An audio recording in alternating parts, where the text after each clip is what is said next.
રાધે રાધે, જય સિયારામ. આપણે શ્રી શ્રી રાણીમા અને રૂડીમાનું ચરિત્ર ચાલે છે. રાણીમા અને રૂડીમા વાંકા લુણકરિયા ગામમાં થઈ ગયા.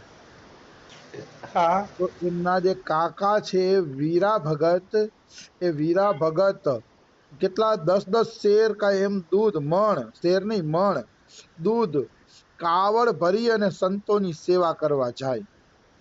હા તો એકવાર ઈ કાવડ ભરીને દૂધ લઈને ગયા એટલે વિહામણ ભગત એમ કહે છે કે ઓહો, દૂધની સેવા એટલે તમારી હોય કે 10-10 કિલોમીટર કાવડ ભરીને દૂધ ઉપાડવું અને આટલો ભાર ઢસડીને સંત સેવા કરવી, આવી સેવા કોઈ કરી ન શકે.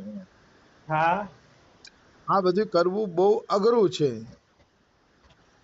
તો વીરો ભગત શું કહે છે, અરે બાપલા એ કહે, આ અમથો હું દૂધની સેવા નથી કરતો, હું તો હજી ઘરમાં જ આસક્ત છું, મારા માલમાં આસક્ત છું. માલ એટલે ઘેટા બકરા અને મચ્છુ નદી, આ બધી વસ્તુમાં હજી મારી આસક્તિ છે. આ તો કે બાપલા, દૂધના બાને હું તમારા જેવા સંત પુરુષની નોળવેલ સૂંઘવા આવું છું. હા એ નોળવેલ સૂંઘી લઉં ને તો મને સંસારનું ઝેર ન ચડે. વાહ આનો અર્થ એ છે કે સાપ અને નોળિયો જ્યારે બાજતા હોય ને ત્યારે ક્યારેક છે ને સાપ નોળિયાને ડંખ મારી દે છે. હા તો એ નોળિયાને ઝેર ન ચડે ને એટલે નોળિયો શું કરે, નોરવેલના પાંદડા ઊંઘી આવે. હા નોરવેલના પાંદડા ઊંઘે ને એટલે એને સાપનું ઝેર ન ચડે. એવી જ રીતે વીરા ભગત એમ કહે છે કે અમારે તો બાપલા સંસારના કામ કરતા કરતા સંસારનું ઝેર ચડી જાય છે. કે અમે તમારી સેવા નથી કરવા આવતા, પણ અમારું સંસારનું ઝેર ઉતારવા આવી છીએ તમારા સત્સંગ દ્વારા. અમે સ્વાર્થી છીએ કે બસ આ સંતોની ચરણરજ છે ને એનો જ આશ્રય છે કે બાકી કઈ વાતમાં માલ નથી, અમે કઈ સેવા બેવા કરતા નથી કે અમે તો અમારા સ્વાર્થે આવીએ છીએ કે તમારા સંગે અમારા સંસારનું ઝેર ઉતરી જાય. વીરા ભગત પોતાની દીનતા દેખાડે છે. વીરા ભગત ભક્ત આવો દીન જ હોવો જોઈએ. સંતો વખાણ કરે કે ઓહો, તું તો કાવડ ભરી ભરીને સેવા કરસ દૂધની અને પ્રશંસાથી જે ફૂલાઈ જાય, એ ભક્ત નો કહેવાય.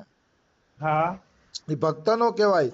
ભક્ત હંમેશા દીન બનીને રહીએ, બિલકુલ ભક્ત હંમેશા નમ્ર બનીને રહીએ.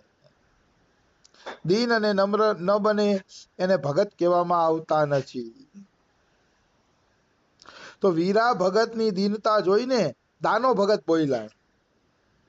દાનો ભગત શું બોલે છે કે વીરા, તે બહુ આટા ફેરા કર્યા હો, કાવાળું લઈને તે બહુ અહીંયા દૂધ પહોંચાડ્યું છે કે આવડી મોટી કાવાળું લઈને તે પૂરા 5 નહીં પણ 10 વયો ગયો. 10 વર્ષ થયા તું ખેંચી ખેંચીને સંતોને દૂધ પીવડાવે છે. હા તો ખરા તારા ખંભામની ચામડી હાથી જેવી જાડી થઈ ગઈ છે કે આ કાવડું ઉપાડતા ઉપાડતા. ઓ તારી સેવા એટલે કેવું પડે, દાનો ભગત કહે.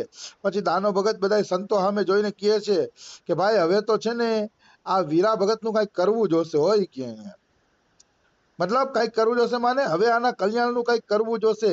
આ એ ખૂબ સંત સેવા કરી એમ દાનો ભગત રીજી ગયા વીરા ભગત ઉપર. હા અમારા રમેશ બાબા કહે છે કે સેવાથી માણસો છે ને ભગવાન અને ભક્તોના દિલ જીતી લે છે. હા સેવા મુખ્ય વસ્તુ છે. સેવા વગર કોઈના હૃદય જીતાતા નથી. આવી વસ્તુ છે. એટલે સેવાની ભાવના રાખવી, ઠાકુર સેવા અને સાધુ સેવા તો ખાસ. હા, ઈ અલગ વાત છે કે દેશકાળ પાત્ર જોઈને આપણે સેવા કરીએ. કોઈ લડવાદાસ પેડાદાસ હોય ને ખાલે ખાલા સ્વાર્થી હોય તો એને પ્રેમથી રજા આપી દે તો કઈ વાંધો નથી, પણ બને ત્યાં સુધી ઠાકર સેવા અને સંત સેવામાં ભાવ રહેવો જોઈએ. હા તો દાનો ભગત કહે છે કે વીરા ભગત નું કઈક કરવું પડશે હો, ઉદ્ધારનું. ઈ કે એને બહુ દૂધની સેવા કરી છે. તો વિસામણ ભગત બોલ્યા કે અરે દાના ભગત, જો તમે દયા કરો ને તો આ વીરો તરેલ જ પડ્યો છે.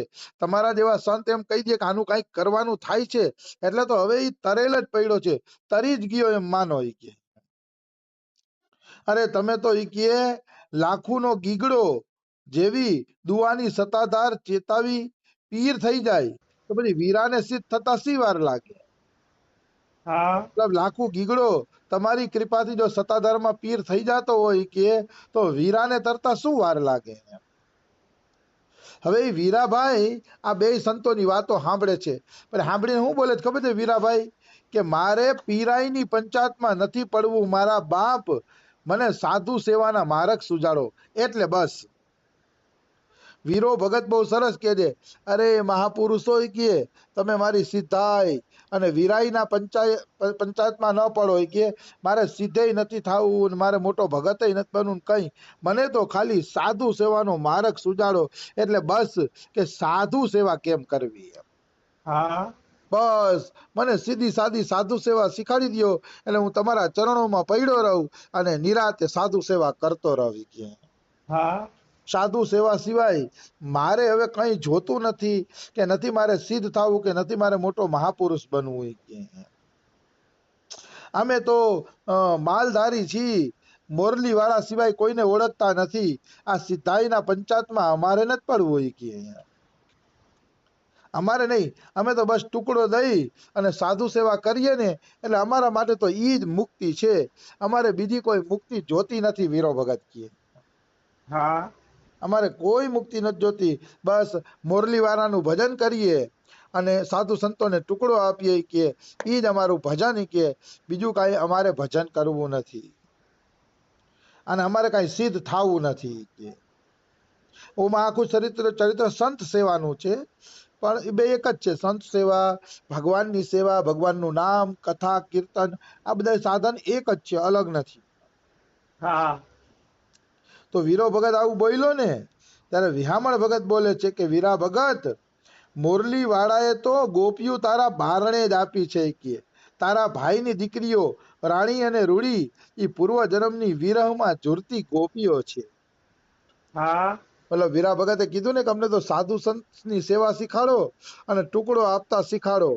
ત્યારે આ સંતો એમ કહે છે કે તારે ક્યાં સાધુ સંતોને ગોતવા જવાનું છે, તારા ઘરમાં જ બે ગોપીઓ છે, હા તારા ઘરમાં જ બે વિરહી ગોપીઓ છે, રાણીમાં ને રૂડીમાં તારા ભાઈની જ દીકરીઓ કે અને એ ઠાકરના વિરહમાં ઝૂરતી આગલા ભવની ગોપીઓ છે કે અરે બાપ કે તારા આંગણામાં તો ગેબીનાથ જેવા સંતો પણ આડોટવા આવશે, ગેબી જેવા, અને અમારી સિદ્ધાઈ તો રાણીમાના ચરણના ધૂળ બરાબર નથી.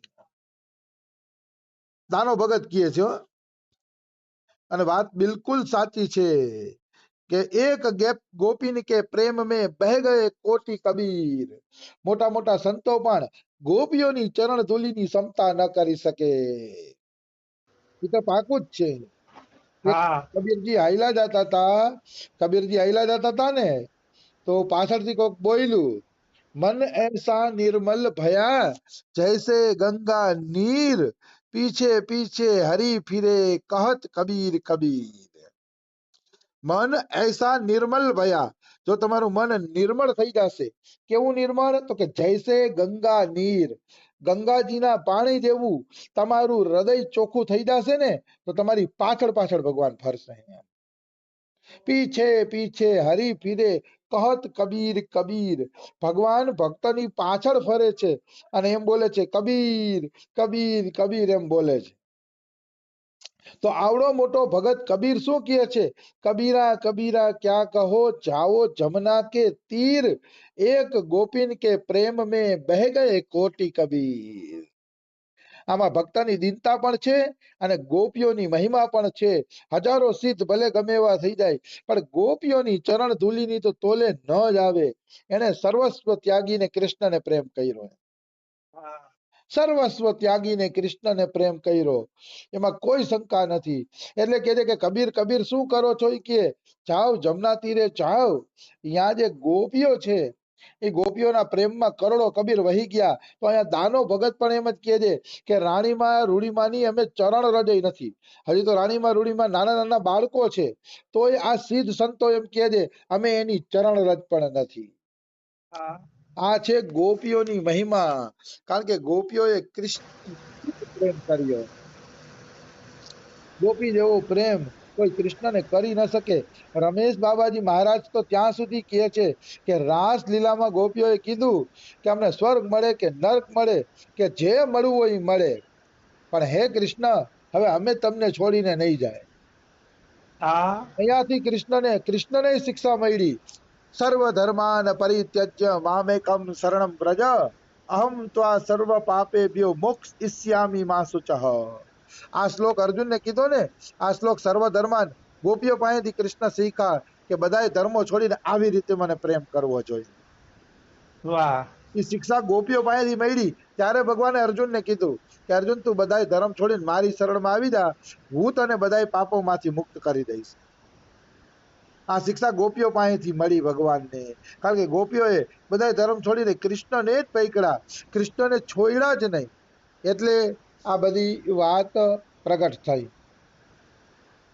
તો મારો કહેવાનો ભાવ શું છે કે રાણીમાં રૂડીમાં ઈ કૃષ્ણ વિરહમાં ઝૂરતી ગોપીઓ છે. જે લોકો કૃષ્ણ વિરહમાં ઝૂરે છે ને, આગલા જન્મમાં એને મનુષ્ય જન્મ મળશે, અને એની આંખ, વર્તન અને એની ઉદાસીનતા જ કહી દેશે કે આ કોઈ અલગ દુનિયાનો જીવ છે. હા અલગ દુનિયાનો જીવ છે ને, અલગ જ દુનિયામાં જીવતો હોય. એની આંખ, એની વાણી, એનું વર્તન બધું કહી દે કે આને હવે સંસારમાં બહુ રસ નથી. હા તો કૃષ્ણ ચર્ચાના પ્રેમી હોય છે. કૃષ્ણ ચર્ચા થાય તો એનું મન આનંદમાં આવે છે, નહીતર જગતથી ઉદાસીન હોય છે. એનું બોલવું ચાલવું બધાય વાણી વર્તન બધાયમાં ઉદાસીનતા દેખાય આવશે. જેના હૃદયમાં કૃષ્ણ પ્રેમની આગ ધધકે છે એની ઉદાસીનતા અવશ્ય દેખાશે. એને ગમશે જ નહીં, સહજ નહીં ગમે, એવું નહીં, સહજ નહીં ગમે એને. આવી વસ્તુ છે. એટલે કૃષ્ણ ભક્ત તો હંમેશા સંસારથી ઉદાસીન રહેશે. એક વાત યાદ રાખવાની, ભક્ત માટે હિન્દીનો 36 નો આંકડો છે, એમાં 3 અને 6 બે ઊંધા હોય હિન્દીની અંદર. એમ ભક્તનું પણ એવું જ હોય છે કે એને સંસાર આરે 36 નો આંકડો હોય છે. હા આવી વસ્તુ છે. તો દાના ભગત કહે છે, દાના ભગત બોલે છે કે તમારા ઘરમાં તો ગોપીઓ છે, રાણીમાં ને રૂડીમાં, તમારે ક્યાંય ભક્ત ગોતવા જવાની જરૂર નથી, મોટા સંતો એની ચરણ રજ લેવા આવશે. હા તો વીરા ભગત શું બોલ્યા કે બાપલાવ, આજ સુધી તો આ વાતને તમે અજાણ કેમ રાખી? શું સંતના હૈયામાં પણ કળિયુગે વાસ કર્યો છે? મતલબ હું તમારા હૈયામાં કળિયુગ આવી ગયો તો કે આટલા વર્ષો સુધી તમે આ વાત મને કીધી નહીં? કે શું કળિયુગ છે તમારા હૃદયમાં એમ? ત્યારે વીરા ભગત બોલે છે કે અવસરીએ વાતું થાય વાલા, મેહુલા તો અષાઢ અને શ્રાવણમાં જ શોભે.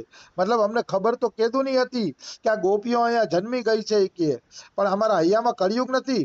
કળિયુગના કારણે અમે વાત ન છુપાવી, પણ વાત અવસર આવે ત્યારે થાય, વાત ટાણે આવે ત્યારે થાય. મેહુલા અષાઢ અને શ્રાવણમાં શોભે. ઈ સિવાય જો મેહુલા આવી જાય ને તો એની શોભા ન થાય. હા એ અષાઢ અને શ્રાવણમાં. આ વાત બહુ અગત્યની છે. તમે કોઈ પણ ભક્તને એના સમય પ્રમાણે કહેશો ને તો વાત અસર કરી જશે, અને સમય પ્રમાણે કહેશો તો વાત અસર નહીં કરે. હા આવી વસ્તુ છે. મેં એક બે જણાને મારી થોડીક અનુભૂતિની વાત કરી હતી. એને મારો સંગ છોડી દીધો, પૈકી નહીં એને અનુભૂતિ, તો સંગ છોડી દીધો.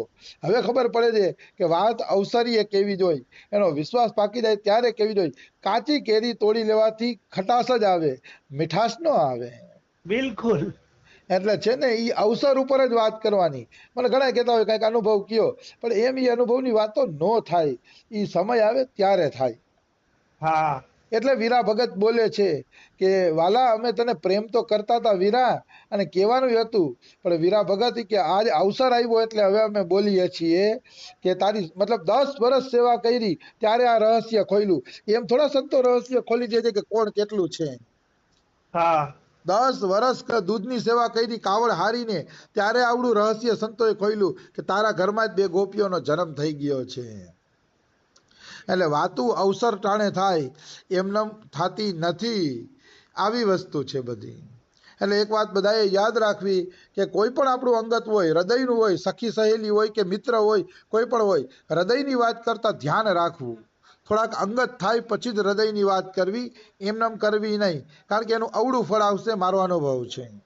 હા તો સમય થઈ ગયો છે. હજી આ વિષયમાં ઘણું બધું ચર્ચા કરવાની છે, કાલે ચર્ચા કરશી. રાધે રાધે, જય સિયારામ. રાધે રાધે.